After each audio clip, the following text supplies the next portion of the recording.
Hello everyone, I hope आप सभी लोग बहुत अच्छे होंगे और उतनी बेहतरीन तरीके से आप सभी लोगों की पढ़ाई चल रही होगी भाई। तो आज और इस वीडियो के माध्यम से आपका जो 6 नंबर वाली क्वेश्चन है बच्चों, वो आपका कंफर्म कराने वाला। तो ध्यान से देखेंगे, जो मोस्ट इंपोर्टेंट क्वेश्चन आपकी बोर्ड एग्जाम 2026 के लिए वो आपको परोस रहा हूं यहाँ पर। तो बस आपको जरूरत है तो ध्यान से पढ़ने की, चीजों को करने की, ताकि भाई आपकी जो तैयारी है ना भैया इस चैनल से 100% हो जाए। देखो 6 नंबर के लिए क्वेश्चन देखना। प्रश्न पहला क्या बोल रहा है, संयुक्त राष्ट्र संघ के प्रमुख अंगों के जो है बेटा क्या करना है आपको, वर्णन करना है। संयुक्त राष्ट्र संघ के प्रमुख अंग जो है कौन कौन सा है ये भाई आपको सिंपल सा बता देना। तो सबसे पहला अंग जो है महासभा। तो महासभा के क्या क्या काम है उसको एक बार लिख देना भाई। हेडिंग क्या डालेंगे, महासभा डालना है। महासभा के फिर क्या क्या काम है उसको लिखते चलो। महासभा क्या काम है, एकदम आसान आसान काम है उनका। संयुक्त राष्ट्र संघ का बजट पारित करना। अरे आसान काम नहीं है, उसका बड़ा काम है भाई। तो ये याद रखेंगे बेटा आप लोग, ठीक है, कि संयुक्त राष्ट्र संघ का भाई बजट पास करता है भाई कौन करते भाई, महासभा, है ना। और क्या करते, संयुक्त राष्ट्र संघ की रिपोर्ट तैयार करता है भाई। क्या याद रखना है, एक तो बजट तैयारी करता है, बजट तैयार करता है, रिपोर्ट को देखता है भाई कौन, रिपोर्ट पर विचार विमर्श करता है पूरे संयुक्त राष्ट्र संघ का।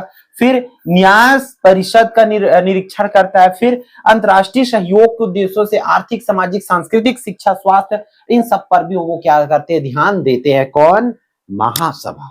ठीक है, महासभा का काम है बजट पारित करना, रिपोर्ट की हर एक मतलब जितने भी संघ में है तो संघ के पूरे जगह का रिपोर्ट देखना।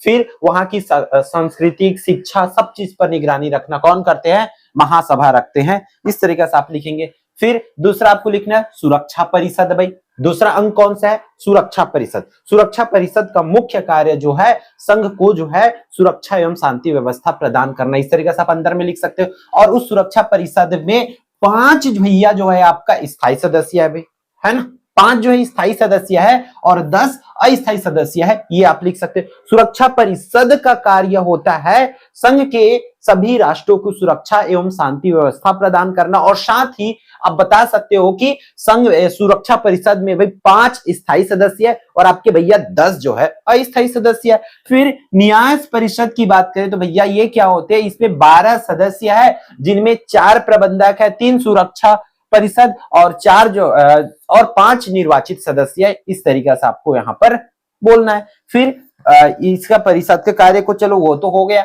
फिर अगला जो इस पर आ जाएगा कौन सा बच्चों, आर्थिक तथा सामाजिक परिषद है भाई। अलग से कौन सा है, चौथा परिषद कौन सा है, आर्थिक सामाजिक परिषद। अब ये जाहिर सी बात है संघ के जितने भी सामाजिक दायित्व है उसका निर्वहन जो है ये कौन करता है भाई, आर्थिक तथा सामाजिक परिषद करता है। इस तरीके से आप लिखोगे। हेडिंग याद रखो भैया, अंतरराष्ट्रीय न्यायालय। अंतरराष्ट्रीय न्यायालय के माध्यम से होगा क्या बच्चों, आप पूरे को लिख लोगे, मैं पीडीएफ दे दूंगा, इसका दिक्कत नहीं है। अब बट अभी शॉर्टकट में आप क्या याद रखते हो ये चीजें आपके लिए मैटर करता है।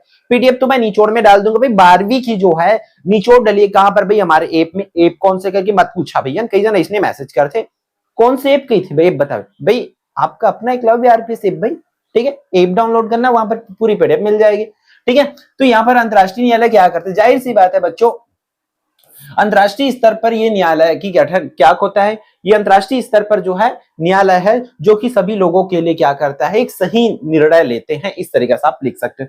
फिर अगला क्वेश्चन भैया वो क्या बोल रहा है, संयुक्त राष्ट्र संघ में भारत का योगदान। कि भाई संयुक्त राष्ट्र संघ में, चलो संयुक्त राष्ट्र संघ बना, हाँ भारत सदस्य है, तो भाई उसका क्या योगदान रहा वहां पर, वो योगदान आपको बताना है कि क्या क्या योगदान दिए। तो पहला तो भाई संघ की स्थापना और चार्टर निर्माण में सहायता की। संघ की स्थापना और चार्टर निर्माण में भारत का योगदान है। दूसरा संघ की सदस्य संख्या बढ़ाने में, ठीक है, एक तो संघ की स्थापना में, फिर चार्टर निर्माण में उन्होंने मदद की। फिर दूसरा काम क्या किए बच्चों, उन्होंने सदस्य बढ़ाने में उस संघ में जोड़ते गए आदमी, अरे तुम भी आओ, तुम भी आओ, तुम भी आओ, ऐसा जोड़ते गए कौन, भारत। फिर संघ के विभिन्न अंगों की संचालन में, जितने भी अंग हमने 5 अंग देखे भाई, कौन कौन सा, महासभा देखी, महासभा के बाद कौन सा देखे बच्चों, एक बार भूल रहे हैं क्या, एक बार रिवीजन करो उसी को, कौन कौन सी देखे थे, सुरक्षा परिषद, न्याय परिषद, आर्थिक सामाजिक और अंतरराष्ट्रीय न्यायालय। 5 अंग को कौन संचालित करता है बच्चों, भारत करता है। इसलिए यहां पर आप उसके पूरे को लिख सकते हो बच्चों, ठीक है।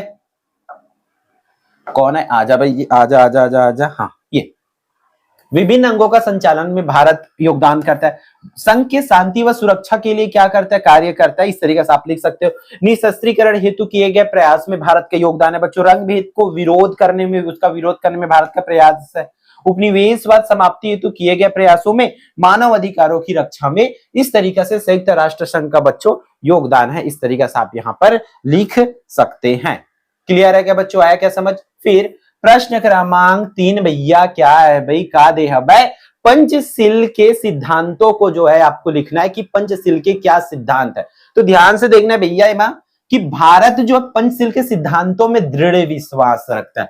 पहली बात तो पंचशील जो भी है चलो रखो साइड में, लेकिन एक चीज आपको एक डायलॉग मार देना है सबसे पहले, क्या भाई कि भारत को जो है पंचशील सिद्धांत पर भाई दृढ़ विश्वास है उसको। ठीक है, पंचशील सिद्धांत की घोषणा कब हुई थी भैया, ये जो है 29 अप्रैल 1954 को किनके बीच हुआ था बच्चों, भारत और चीन के बीच हुआ था, जहां पे भारत के प्रधानमंत्री और जो है चीन के प्रधानमंत्री का एक संधि समझौता है, और उस समझौता पर अलग अलग जो है नियम कानून बनाए गए जो कि सिद्धांत के रूप में जाने जाते हैं। क्लियर है क्या नहीं आ रहे थे ना भाई, एक एक बार में बोल रहे तो नहीं आए, एक घाव पढ़ ले एक घाव नहीं आता। क्या बोला थे कि देखो सबसे पहले क्या बताना है कि भारत ला भाई पंच सिद्धांत में बहुत ज्यादा विश्वास है। पंचशील सिद्धांत आइस का भी वो डेट याद रख ले भाई, तो नहीं फेंकना है भाई, है ना, एक फेंक के लिखना है, इसका मतलब नहीं कि कुछ भी फेंक देना है ना। 29 अप्रैल सन 1954 को पता चल रहा है 2026 लिख रहा है, तब तो गया सत्यानाश हो गया उत्तर के, है ना। तो ये डेट ला सबला तो चलो लिख सकता, लेकिन वो डेट ला सही लिखना भी समझना है कि भारत ला पंच सिद्धांत में पूर्ण विश्वास रही से वो का करी से कि 29 अप्रैल सन 1954 में भारत और चीन के प्रधानमंत्री के आपसी समझौता हुआ जिसे पंच सिद्धांत के नाम से जाना जाता है। और ये पंच सिद्धांत जो है निम्न अनुसार है करके ऐसे आपको उतारना है भाई। क्लियर है क्या। फिर वो सिद्धांत का बना रही देख लो ध्यान से, यहाँ पर प्रभु सत्ता क्षेत्रीय अखंडता एक दूसरे की, ठीक है, प्रभु सत्ता और क्षेत्रीय अखंडता एक दूसरे के लिए क्या रहेंगे, समान रहेंगे, मतलब एक दूसरे को कभी भी विरोध नहीं करेंगे, इस तरीके से वहां पर बोले। फिर दूसरा बताए कि अगर एक दूसरे से कभी आक्रमण नहीं करेंगे। पंचशील सिद्धांत के आधार पर बोले कि कभी भी चीन और भारत का आपस में आक्रमण नहीं होगा, ये बोल दिया गया था पंचशील सिद्धांत में। दूसरा बोले कि एक दूसरे के आंतरिक मामले में भाई, अगर तो भारत की बात है ना, इंडिया की बात है, तो इंडिया की बात है तो उस पर चीन कभी हस्तक्षेप नहीं करेगा, इसको ये करो वो करो ना बोलेगा वो। ये पंचशील सिद्धांत था। पहले बोले थे कि वो जो है प्रभु सत्ता तथा क्षेत्रीय अखंडता के प्रति क्या रहेंगे, समान भावना बनाए रखेंगे।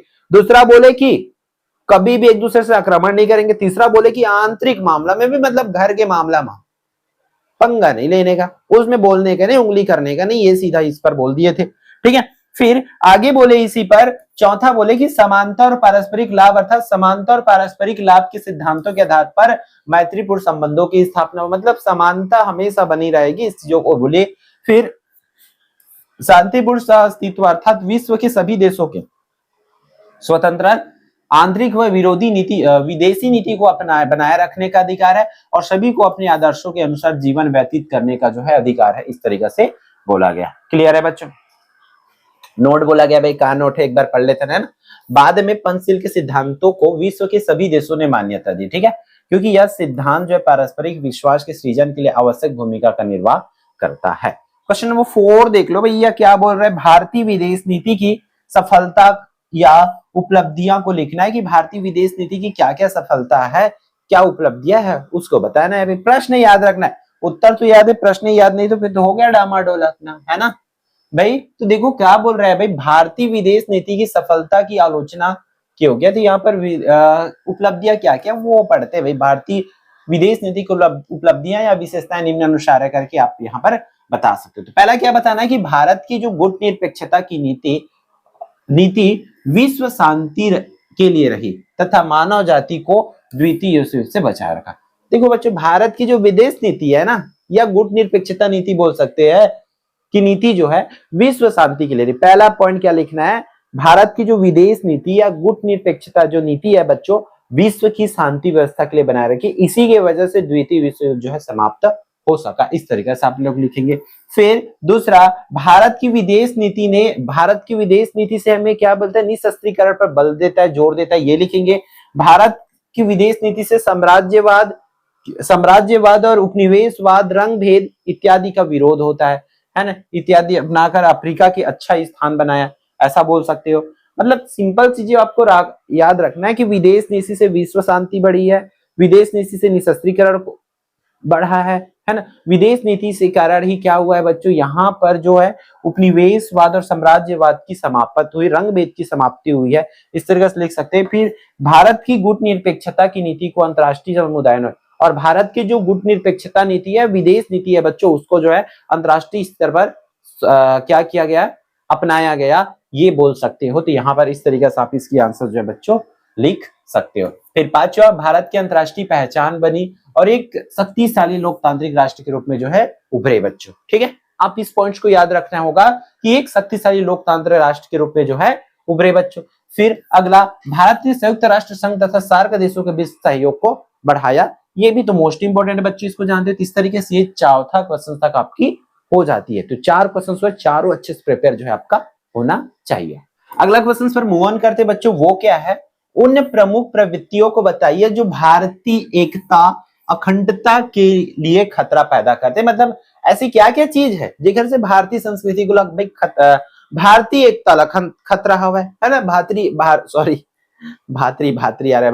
एकता को होती है ना, मतलब। तो यहाँ पे देख लो बच्चों, अल्पसंख्यकों के द्वारा अपना सांस्कृतिक पहचान खोने का डर। जो अल्पसंख्यक लोग होते हैं वो सोचते कि अरे हमारी तो खुद की पहचान डूब जाएगी, हम अपनी संस्कृति रीति रिवाज को भूल जाएंगे, वो पूरा तरीका से विलुप्त हो जाएगा।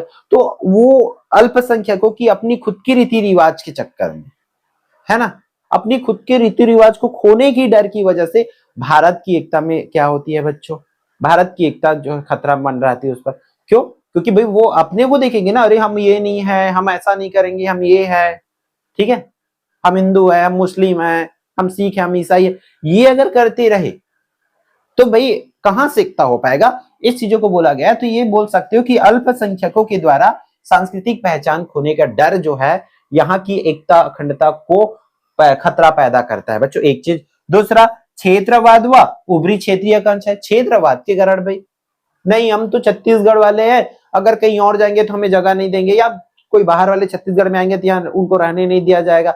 जाति क्षेत्रवाद होता है ना, हम छत्तीसगढ़िया, जैसे हमारे यहाँ भी क्रांति चल रही थी, छत्तीसगढ़िया क्रांति करके, वैसे ही तो उससे क्या होता है, एकता में क्या होती है, असर पड़ता है बच्चों। अगला क्या याद रखना है, क्षेत्रीय आर्थिक असंतुलन के कारण बच्चों, है ना, कहीं पर बहुत ज्यादा पैसा हो, कहीं पर कमी हो, इस तरीके से हो सकता है, इसके वजह से होती है। और भी चीजें जैसे भाषा की वजह से, है ना, भाषा की वजह से, धार्मिक कट्टरवाद की वजह से, अरे हम तो ये धर्म के हैं, अगर दूसरे धर्म को मानोगे तो हम ये कर देंगे, वो कर देंगे, ये धार्मिक कट्टरवाद की वजह से होता है कि अब सब धर्म एक है, हम सब एक है, ये तो नहीं हो पाती ना, वहां पर हिंदू अलग है, मुस्लिम अलग है, ये चल रही है ना। तो वहां पर कहीं ना कहीं उस चीज का हमारे भारत देश की एकता पर प्रभाव पड़ता है। प्रश्न क्रमांक 6 क्या बोल रहे हैं भैया, भारत में विभिन्न भागों की क्षेत्रीय मांगे विविधता के साथ एकता के सिद्धांत का उदाहरण है। ठीक है, जो भारत में विभिन्न भागों की क्षेत्रीय मांगे, जो भारत की विभिन्न क्षेत्र है उसकी जो मांगे हैं वो एकता का सिद्धांत का उदाहरण है। क्या आप सहमत है उसको लिखना है। तो हाँ भाई, क्या बताना है, हाँ भाई मैं सहमत हूं, हम इस कथन से सहमत है क्योंकि भारत ने इन क्षेत्रीय आकांक्षाओं को राष्ट्र विरोधी मानने के स्थान पर लोकतांत्रिक दृष्टिकोण बनाया। क्योंकि भारत की जो क्षेत्रीयवाद है वो राष्ट्र विरोधी नहीं है, वो क्या है, लोकतांत्रिक है, इसलिए भाई अच्छा है। इस तरीके से उन्होंने यहाँ पे आपको लिखना है। फिर बताना है इन चीजों को कि भारत की लोकतांत्रिक राजनीति लोगों और समूहों को अपनी क्षेत्रीय पहचान के आधार पर लोगों को संबोधित करने की अनुमति देती है। सभी की क्षेत्रीय आकांक्षाएं हैं, विशिष्ट और क्षेत्रीय समस्याएं हैं। इस तरीके से यहाँ पे लिखना है। फिर नेक्स्ट वन पे क्या लिखना हुआ है कि भारत की जो लोकतांत्रिक राजनीति है नीति निर्माण प्रक्रिया में पर्याप्त ध्यान और समायोजन प्राप्त करने के लिए क्षेत्रीय मुद्दों और समस्याओं पर ध्यान केंद्रित करता है। तो ये बच्चों थोड़ा सा एक बार इसको ओवर रीडिंग करेंगे ताकि आपकी तैयारी अच्छे से हो पाए। प्रश्न नंबर 7वां देख लो क्या बोल रहा है, विश्व शांति में भारत का योगदान को लिखना है कि विश्व शांति में भारत का क्या योगदान है। तो विश्व शांति के लिए भारत के योगदान के बाद जो यहाँ पर युद्धों के विरोध द्वारा, युद्ध का भारत ने क्या किया, युद्ध का विरोध किए, इसलिए विश्व शांति बढ़ी। फिर सैनिक अनुबंधों एवं सैनिक गुटों के विरोध द्वारा, है ना, इस तरीका से। फिर निशस्त्रीकरण का समर्थन किया भारत ने भाई, इसलिए विश्व शांति हुआ। फिर शांतिपूर्ण सह अस्तित्व करने से हुआ। साम्राज्यवाद उपनिवेशवाद का विरोध किया बच्चों, ठीक है। फिर उन्होंने क्या किया, संयुक्त राष्ट्र संघ को बनाने में सक्रिय योगदान दिया, है ना। इस तरीके से 5-6 आपको याद जो है बच्चों रखना है क्या कि शांति बनाने में क्या कि एक तो निशस्त्रीकरण का समर्थन किया, तो हमें पता है भाई। साम्राज्यवाद और उपनिवेशवाद का विरोध किया, फिर संयुक्त राष्ट्र संघ की स्थापना में सहायता की या संयुक्त राष्ट्र संघ में शामिल हुए, इस तरीके से बोल सकते हो आप। क्लियर है क्या। फिर क्वेश्चन नंबर 8 पर मूव ऑन करते, क्या बोल रहा है, अंतरराष्ट्रीय मुद्रा कोष के कार्यों को समझाना है आप लोगों को बच्चों की। अंतरराष्ट्रीय मुद्रा कोष के कार्य क्या क्या, तो अंतरराष्ट्रीय मुद्रा कोष के जो कार्य निम्नलिखित है। पहला, अंतरराष्ट्रीय व्यापार को पारस्परिक सहयोग के आधार पर सुदृढ़ तथा विस्तृत बना, ठीक है। पहला उनका काम है भाई जो अंतरराष्ट्रीय व्यापार है उसको अच्छा बनाना, इस तरीके से। दूसरा, अंतरराष्ट्रीय भुगतान में कृत्रिम रुकावट को हटाकर भुगतान की मार्ग को सशक्त करना, ठीक है। पहला तो एक तो व्यापार को सरल बनाना, दूसरा जो भुगतान की प्रक्रिया है उसको सरल बनाना, तीसरा अंतरराष्ट्रीय विनिमय को और भी सरल बनाना, है ना। अंतरराष्ट्रीय विनिमय मतलब विनिमय का मतलब है लेन देन को और भी सरल बनाना, ये जो है मुद्रा ने सहायता की। फिर अपने सदस्य राष्ट्रों के मध्य विदेशी मुद्रा और सोना की बिक्री करता है।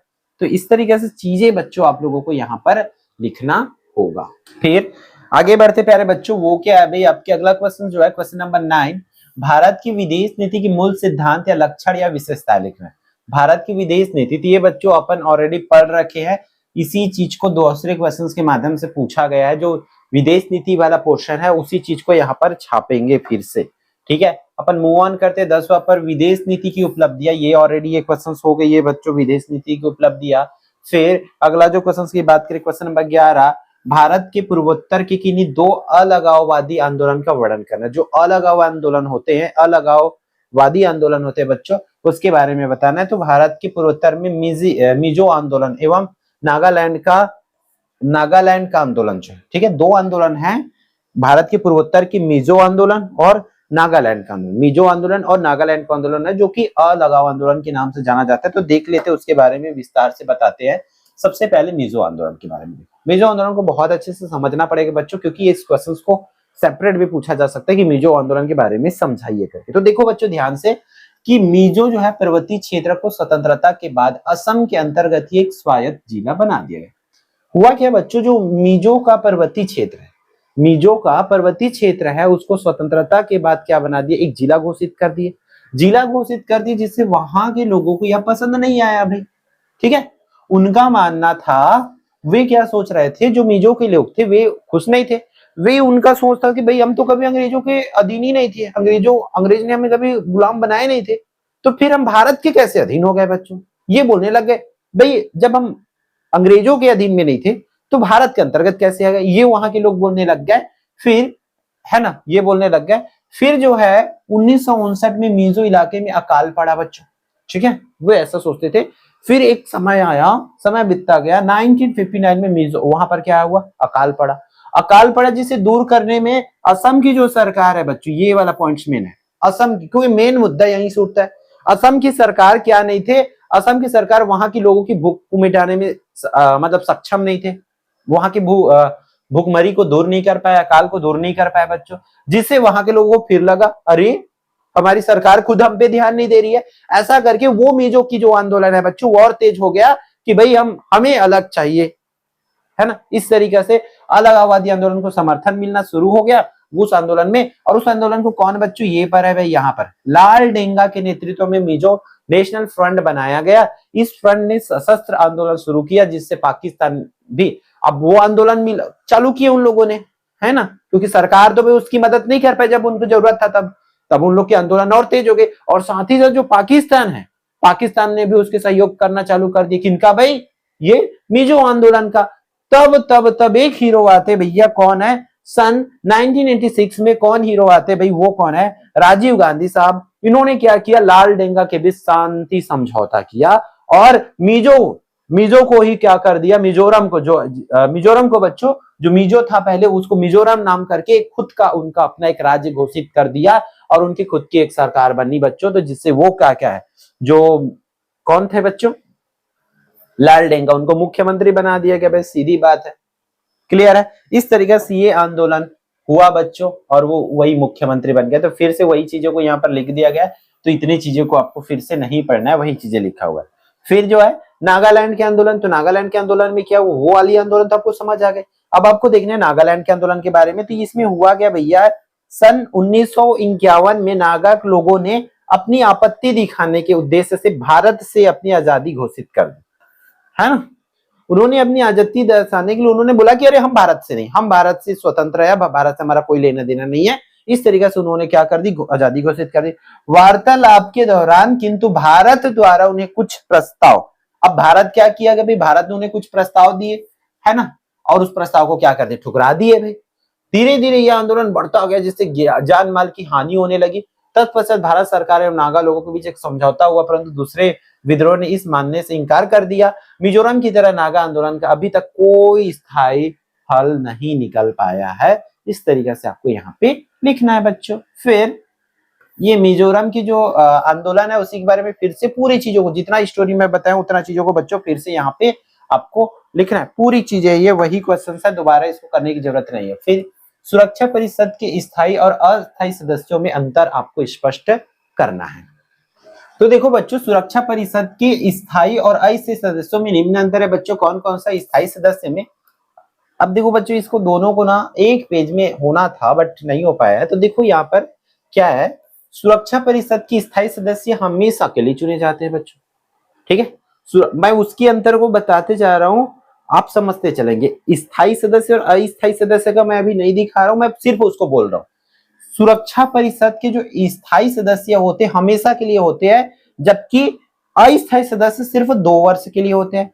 इसके पास वीटो शक्ति प्राप्त है, जबकि अस्थायी सदस्य के पास वीटो की शक्ति प्राप्त नहीं है। इनकी सदस्य संख्या 5 है, जबकि उनकी सदस्य संख्या 10 है बच्चों। ये सुरक्षा परिषद के सभी फैसलों में महत्वपूर्ण भूमिका निभाते, जबकि वो महत्वपूर्ण भूमिका नहीं निभाते।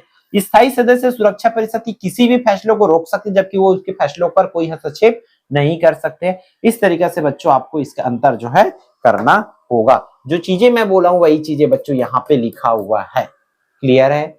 फिर इसकी देखो प्रश्न क्रमांक 14 पे बढ़ते हैं बच्चों।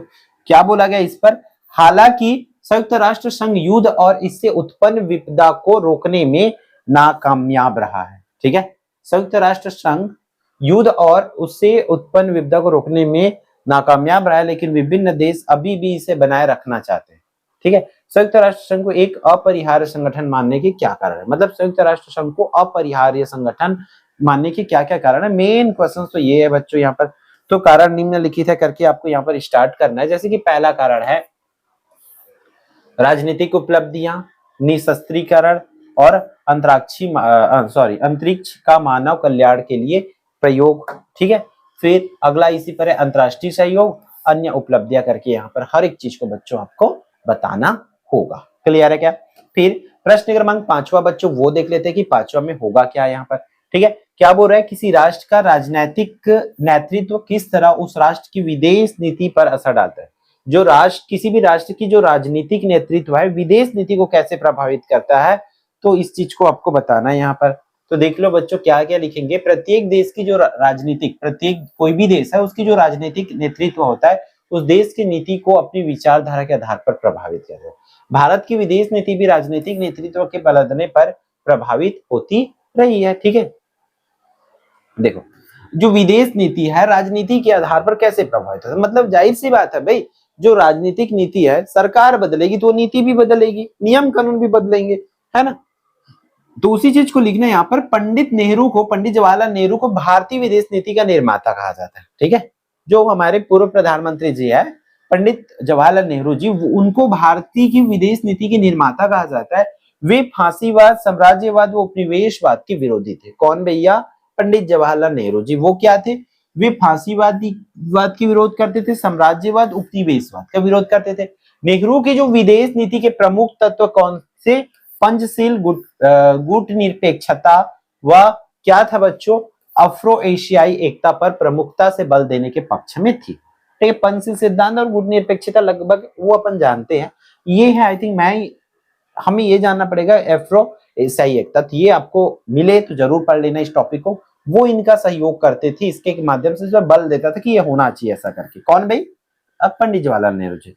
अब शास्त्री जी की विदेश नीति नेहरू के आदर्शवाद पर आधारित थी, परंतु शास्त्री ने, अब देखो अगले प्रधानमंत्री है कौन भाई, शास्त्री जी है। शास्त्री जो है, शास्त्री जी की जो विदेश नीति थी नेहरू के आदर्श पर तो थे, नेहरू जैसे चाहते वैसा, परंतु बच्चों शास्त्री के जो राष्ट्रीय हित को भी सर्वोच्च स्थान दिया, है ना। उन्होंने, शास्त्री ने क्या किया, जो राष्ट्रीय हित है उसको भी सर्वोच्च स्थान दिया।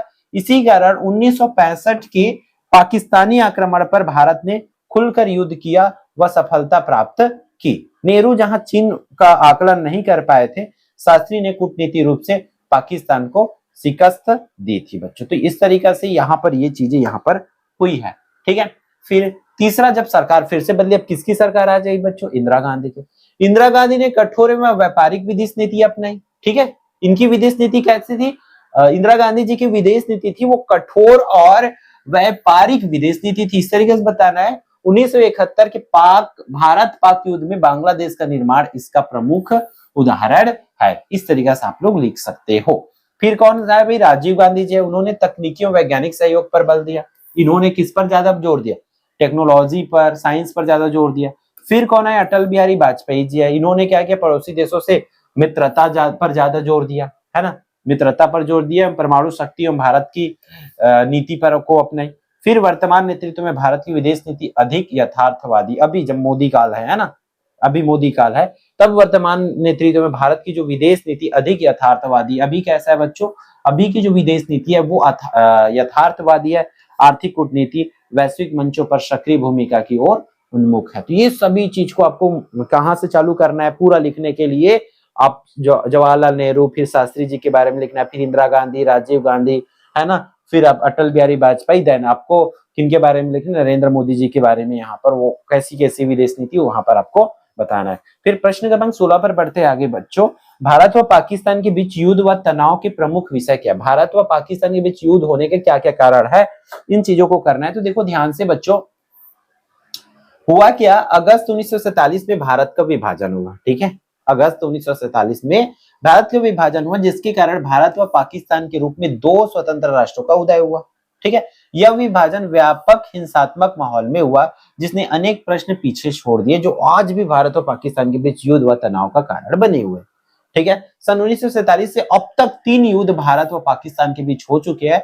ये विषय निम्न है, अभी तक मतलब 1947 के बाद में अभी तक मतलब 3 युद्ध हो चुके हैं सीमा विवाद के कारण बच्चों। तो कौन कौन से युद्ध है उस चीज को लिख सकते हैं, कश्मीर समस्या व प्रश्न का अंतरराष्ट्रीयकरण के कारण, उग्रवादियों का भारत में आ जाने के कारण, भारत में पाकिस्तानी उग्रवादियों का हस्तक्षेप, परमाणु परीक्षण के कारण, परमाणु परीक्षण के कारण भी तो भाई युद्ध का माहौल बनता है, पाकिस्तान के द्वारा जरूरत से ज्यादा सैनिक सामग्री रखने के कारण, है ना, ये क्योंकि पड़ोसी के पास ज्यादा सैनिक रहेगा, हथियार रहेगा तो डर तो लगेगा भाई, माहौल तो खराब होगा ही होगा ना।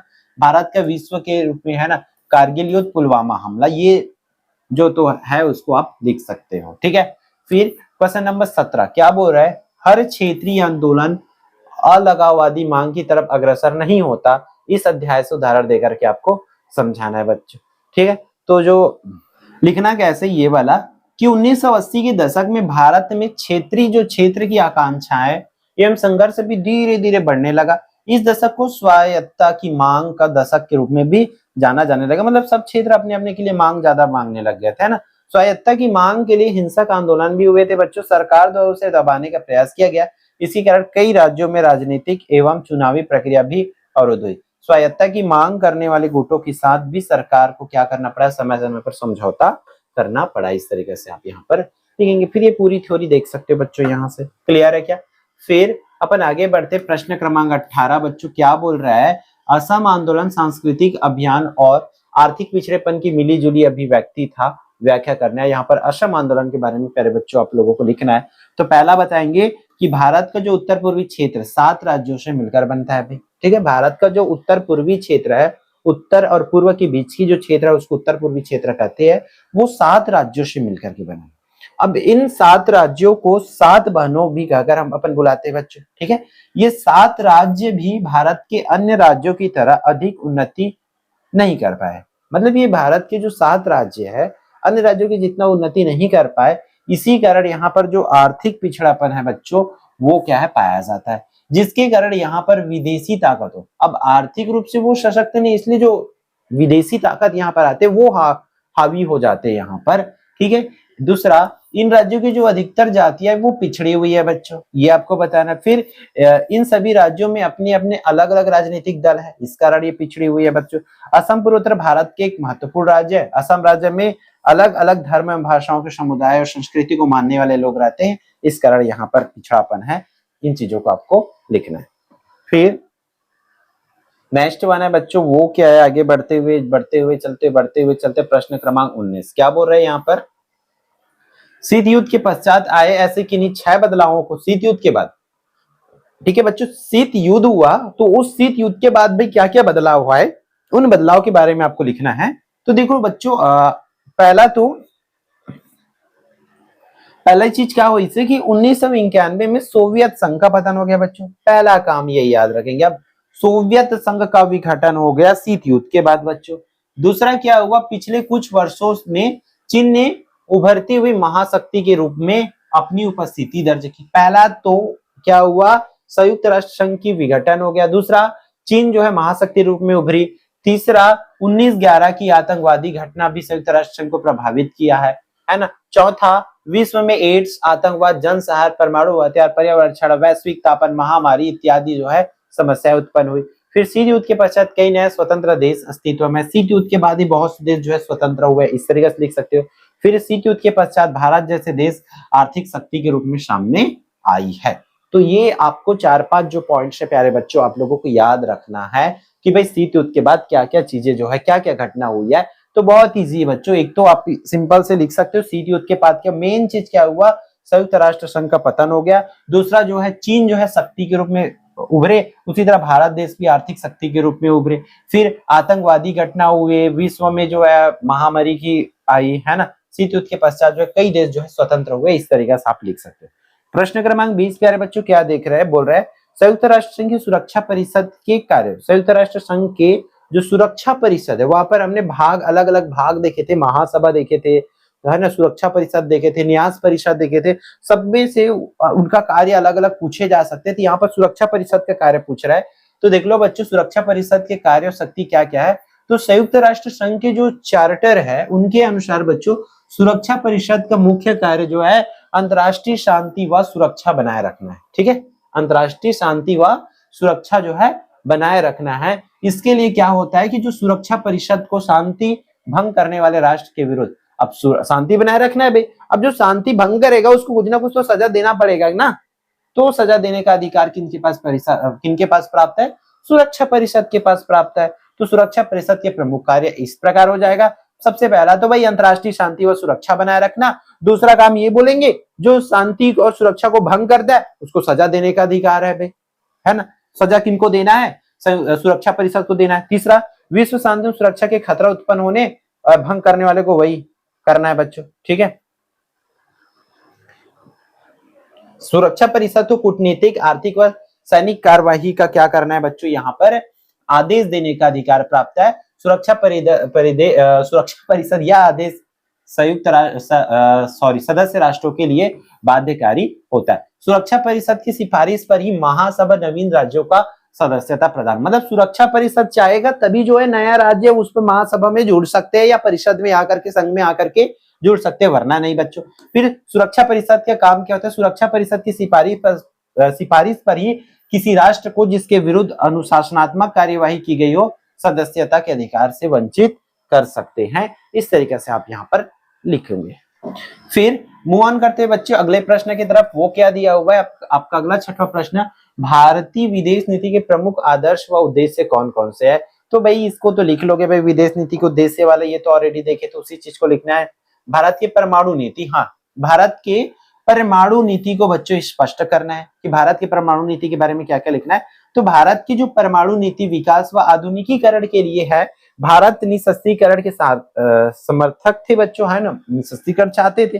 भारत के द्वारा परमाणु नीति एवं परमाणु हथियार बनाने एवं रखने के पक्ष में निम्नलिखित तर्क दिए जा सकते हैं कि भारत आखिर क्यों परमाणु हथियार रख रहा है, जबकि वो खुद क्या निशस्त्रीकरण के साथ है ना।